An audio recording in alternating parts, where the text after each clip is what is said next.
बिस्मिल्लाहिर्रहमानिर्रहीम। अस्सलामु अलैकुम।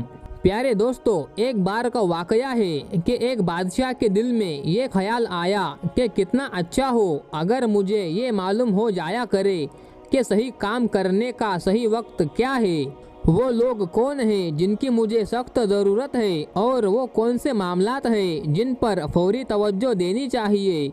दिल में ख्याल आते ही बादशाह ने पूरी सल्तनत में ऐलान करा दिया कि जो शख्स बादशाह को इन 3 सवालों के मुतमईन कर देने वाले जवाब देगा तो बादशाह उसको इनामो किराम से मालामाल कर देगा।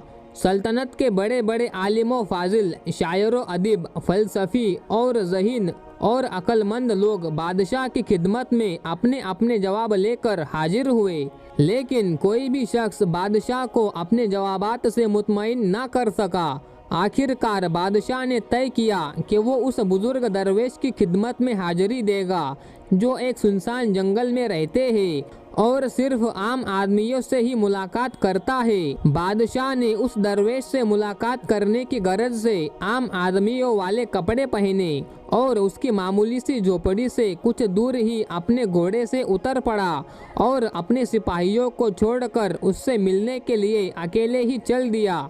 जब बादशाह झोपड़ी के करीब पहुंचा तो उस वक्त दरवेश अपनी झोपड़ी के सामने पड़ी हुई जमीन की खुदाई कर रहा था। बादशाह को देखते ही उसने अपनी आदत के मुताबिक पहले सलाम किया और फिर अपने काम में मसरूफ हो गया।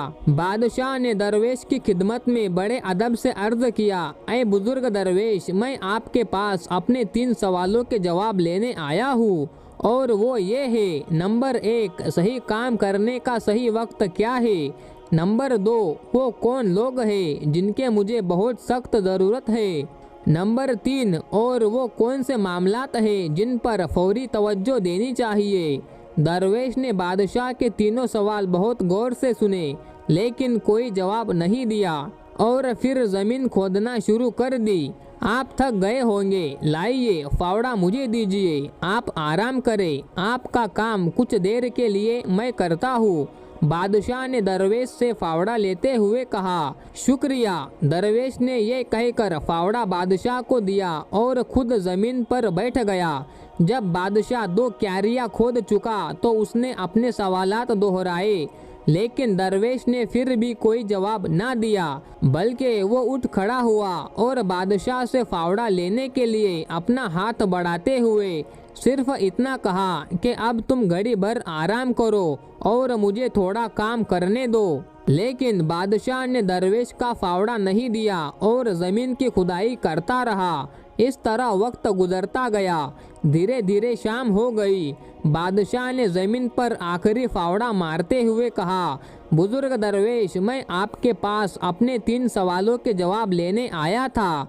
अगर आप मेरे सवालों के जवाब नहीं दे सकते तो मुझे कह दीजिए ताकि मैं अपने घर लौट जाऊं। बुजुर्ग ने जवाब देने की बजाय पीछे मुड़कर देखा और बोला, देखो कोई आदमी इधर ही भागा हुआ आ रहा है, आओ देखे कौन है। बादशाह ने अपने पीछे मुड़कर देखा। एक आदमी जंगल से झोपड़ी की तरफ भागा भागा आ रहा था।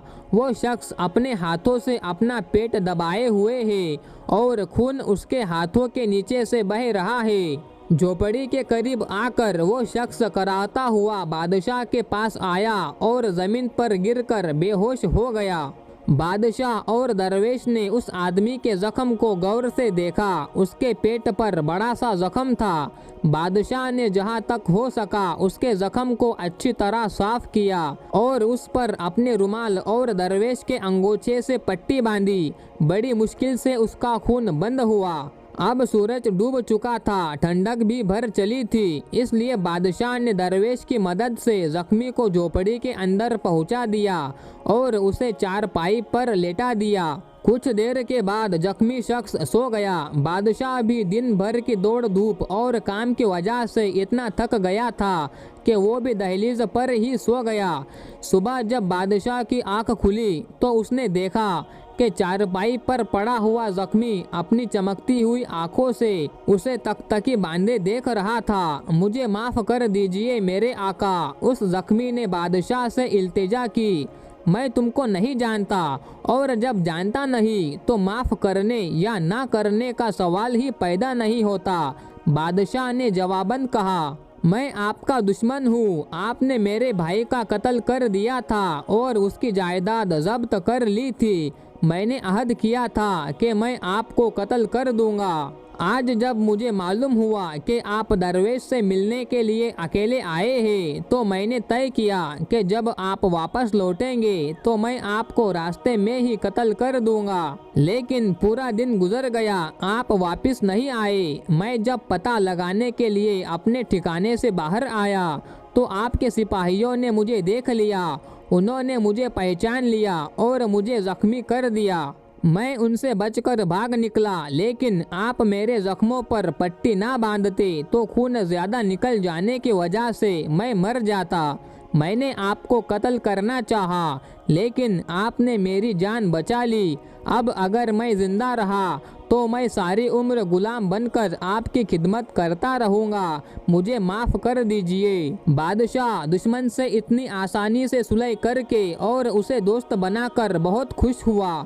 उसने उसको माफ़ ही नहीं किया, बल्कि उससे ये भी कहा कि मैं अपने खादिमों और शाही तबीबों को तुम्हारी देखभाल और इलाज के लिए भेज दूंगा और तुम्हारी जायदाद भी वापस कर दूंगा। जख्मी आदमी से रुखसत होकर बादशाह झोपड़ी से बाहर निकला और दरवेश को इधर उधर देखने लगा, क्योंकि जाने से पहले वो एक बार फिर अपने सवालों के जवाबात हासिल करने की कोशिश करना चाहता था। दरवेश बाहर अपने घुटनों पर झुका हुआ क्यारियों में बुवाई कर रहा था, जो एक रोज पहले खोदी और बनाई गई थी।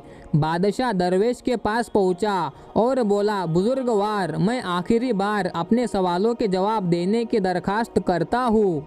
तो बुजुर्ग बोला, तुम जवाब पा चुके हो, लेकिन शायद तुम्हारी समझ में नहीं आया। खैर, मैं तफसील से बताता हूँ। अगर तुमने कल मेरी बुजुर्गी पर तरस खाकर इन क्यारियों को मेरे लिए बनाया ना होता और अपने रास्ते चले गए होते, तो वो आदमी तुम पर हमला कर देता। इसलिए वो वक्त बहुत अहम था जब तुम क्यारियाँ बना रहे थे। मैं बहुत अहम आदमी था और मेरे साथ नेकी करना सबसे अहम काम था। बाद में जब वो आदमी भागकर हम लोगों के पास आया तो वो वक्त बड़ा अहम था, क्योंकि तुम उसकी देखभाल कर रहे थे। अगर तुम उसके जख्मों पर पट्टी ना बांधते तो वो तुमसे सुलह किए बगैर मर जाता। इसलिए वो अहम आदमी था और जो कुछ तुमने उसके साथ किया वो बहुत अहम काम था। इसलिए याद रखो कि एक ही वक्त बहुत अहम है और वो है अब, यानी मौजूदा वक्त। इसलिए कि यही वो वक्त है कि जब हमें कोई मौका और कोई ताकत हासिल रहती है। सबसे अहम आदमी वो है जिसके साथ तुम हो।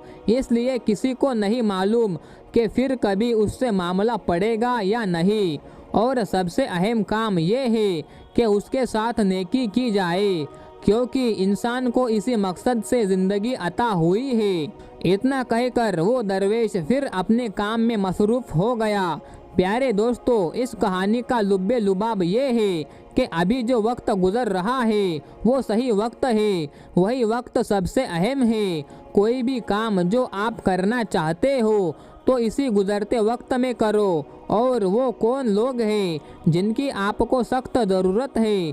वो लोग जो इस वक्त आपके साथ हैं। और वो कौन से मामलात हैं जिन पर फौरी तवज्जो देने की ज़रूरत है?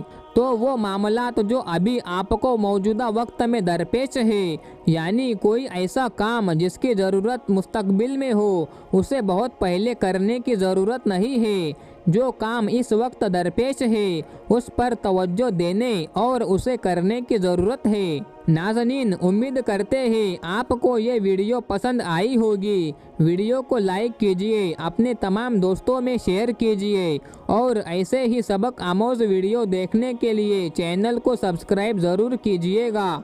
मिलते हैं फिर किसी नई वीडियो के साथ। तब तक के लिए अस्सलामु अलैकुम। अल्लाह हाफिज़। शुक्रिया।